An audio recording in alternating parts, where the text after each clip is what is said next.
تو لفظ مولا سے تو کسی کو انکار نہیں ہے، اور حدیث مولائیت کے اوپر کسی کو انکار نہیں ہے، حدیث غدیر سے کسی کو انکار نہیں ہے، لیکن معنی و مفہوم کے اندر تشریحی باب میں اس کے مفاہیم کو، مفہوم کو، مطلب کو تبدیل کرنے کی کوشش کی جاتی ہے۔ 27-28 معنی لکھ ڈالے کہ مولا کا یہ مطلب ہے، مولا کا وہ مطلب ہے، حتیٰ بڑے بڑے معتبر لوگوں نے بھی مولا کا مطلب کچھ اور لیا اور کہا صاحب مولا سے مراد ہے دوست۔ نبی نے فرمایا کہ میں جس کا دوست ہوں علی اس کا دوست ہے۔ میں اس پہ نہیں زیادہ بحث میں جانا چاہ رہا، لیکن اتنا کہہ کر اپنی بات کو منزل دوں کہ نواب رامپور کے بیٹے کی شادی تھی، بڑے بڑے نوابین شادی میں شریک ہونے آ رہے تھے۔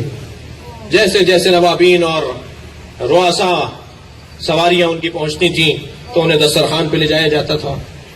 جب مہمان کھانا کھا لیتا تھا تو نواب صاحب کا ایک نوکر تھا، اس کو وہ محمد کہہ کے پکارتے تھے، تو نواب صاحب آواز لگاتے تھے محمد انار لاؤ، اور محمد دوڑا دوڑا جاتا تھا اور انار لاتا تھا، اسے کھولتا تھا، اس کے دانے جو ہے وہ مہمانوں کو کھلائے جاتے تھے۔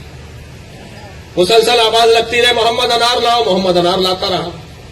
جب بارات تیار ہوئی اور بارات چڑھنے لگی تو پھر نواب صاحب کی آواز آئی محمد انار لاؤ، تو محمد دوڑے دوڑے گئے اور جلنے والا انار لے آئے۔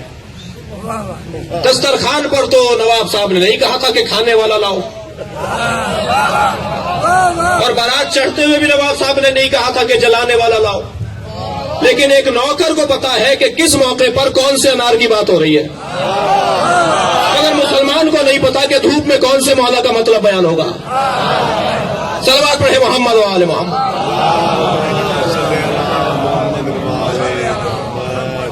نہیں عزیزان گرامی، مولا اولا بالتصرف، ہماری جانوں پر ہم سے زیادہ علی کو حق ہے،